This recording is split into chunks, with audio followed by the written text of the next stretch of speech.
Dear survivors of the Holocaust here present today and still living in South Africa, members of the Jewish community of South Africa that I see so many present here today with us, colleague from the diplomatic corps, fellow German compatriots, Talinates. We've seen each other today already on a different occasion.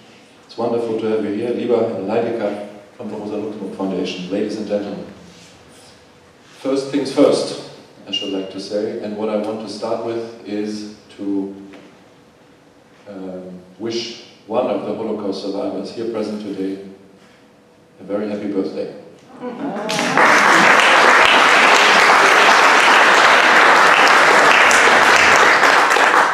Veronica's birthday isn't today, but it was yesterday. Okay. What an incredible coincidence that someone who survived the Holocaust, someone who lived through all the pain and despair of what happened to European Jews, was born on the 9th of November, this fateful day, the Schicksalstag for the Germans and all that suffered from us and under us. Veronica, I hope you've had a wonderful birthday. Yesterday was a Shabbat, so that was within the limits of the Shabbat that you celebrated. I was with you a little bit earlier and we celebrated just a little bit. It was a great honor and a pleasure to be with you, to have been with you, and it's great that you are here now. And how should I say? It's wonderful to have a friend like yours. Thank you very much.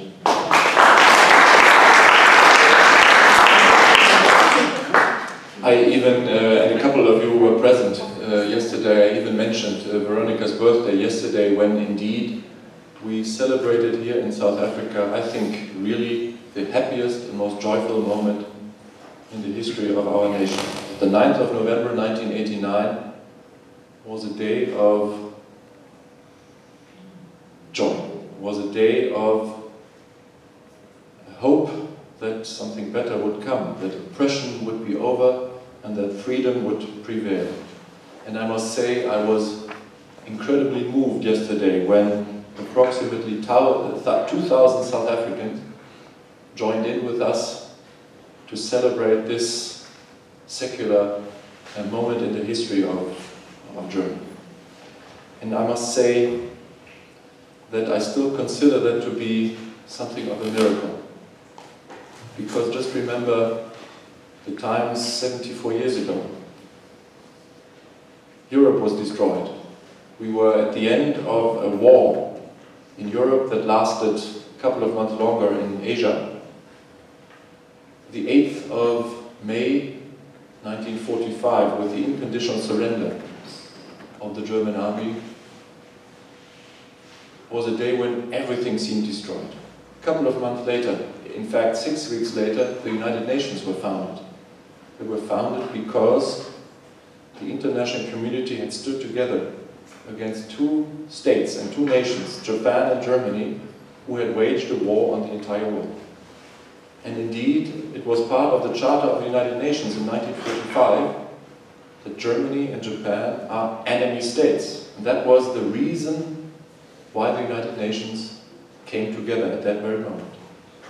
Now, this part of the Charter of the United Nations is no more. And I believe to say it is no more in relation to my nation, to my state, the Federal Republic of Germany, because we have learned our lessons from history. I don't think that Germans are better people than any other nation. Why would they? But I think what we did and what we have done with the Holocaust, with the Shoah, with the incredible attempt to annihilate 6 million, well, all of the European Jews, and we succeeded to do so with 6 million, was such a barbarian act, was such an atrocity, that it was impossible just to go on in your future as a society, as a nation, as a country, and not embrace, the dark part of your history. It took us some time. It took us some courage. We had a price to pay for that, but I must say I think everything was worthwhile. It was maybe in the 60s and then in the 70s, and it was against the revolt of the daughters and sons of those who committed the crimes in the name of Germany that we had to open up and that we had to face our history. And whoever has visited my country, and I suppose most of you here present have been to Germany, will see that there's no town, no village, no urban agglomeration, no place in Germany where is not a reason, a place, a museum, or some other location of commemoration of what happened as the darkest part of our history. And I believe to say that this facing your own history is not a weakness, but is a strength. It made us stronger, and it gave us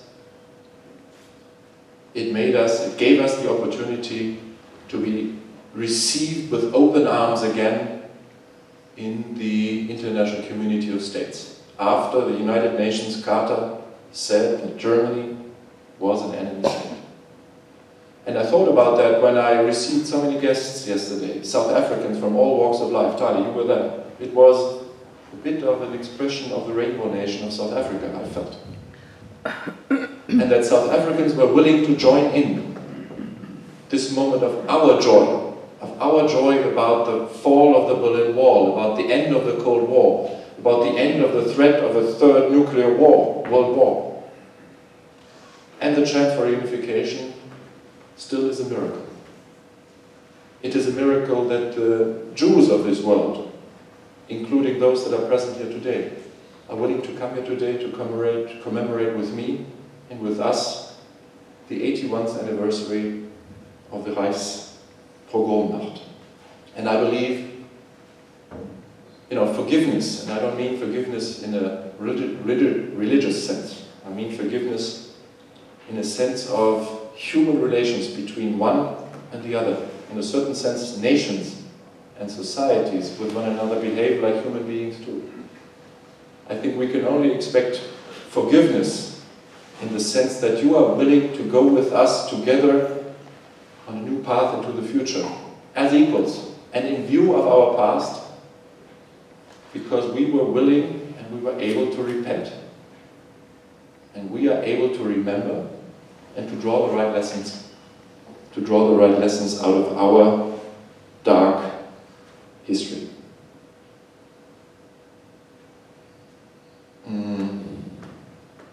We've gathered here today to commemorate the 81st anniversary of the Reichspogromnacht.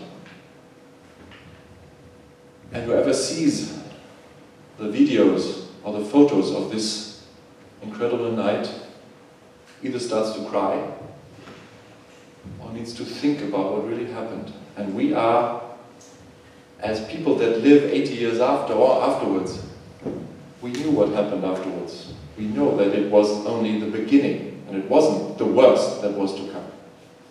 We know now that it was the Holocaust that was in the making, that killed more than 6 million European Jews. But still, I must say, it is the questions that are looming when we remember this day and when we see those videos, for me still remain unanswered. The question, why did my grandparents, why did the grandparents of my friends, why were they able to do something like that? Why didn't they revolt against the orders of the Nazi party to do what really happened? 1,400 synagogues burned. I think 400 Jews being killed that night. And incredible havoc on the entire Jewish community. Or the other question, why did the people in my country at the times, neither the Jews nor the Germans, why didn't they anticipate what was going to happen? Why didn't they leave Germany earlier? Because their lives were threatened. Why? I don't have an answer for that. And I don't have any crystal ball to predict the future. But what I see today is, and Mr. Krishok has alluded to that, I see that 81 years after what we are commemorating today, there's people in Germany. There's people in Germany that once again are willing to kill Jews. There's people in my country that tried to rip the doors open to a congregation of Jews celebrating Yom Kippur in a synagogue in the city of Halle. And we don't know why it didn't succeed, why this man wasn't able to open up the doors of that synagogue. And we don't know what would have happened, but we must imagine, and we must think that there's Germans again in our country that are starting to do exactly what happened 81 years ago on the Shoah. And I must say that's, for me, as the official representative of the country, that is incomprehensible, and it is impossible to understand how that is possible. And you know, there have been people that want to explain that by saying, you know, this is just a singular incident, this is someone who copied something that happened on the other side of the planet, in Christchurch in New Zealand, some time before. But I think that explanation is not enough. Because nobody, no human being acts in isolation.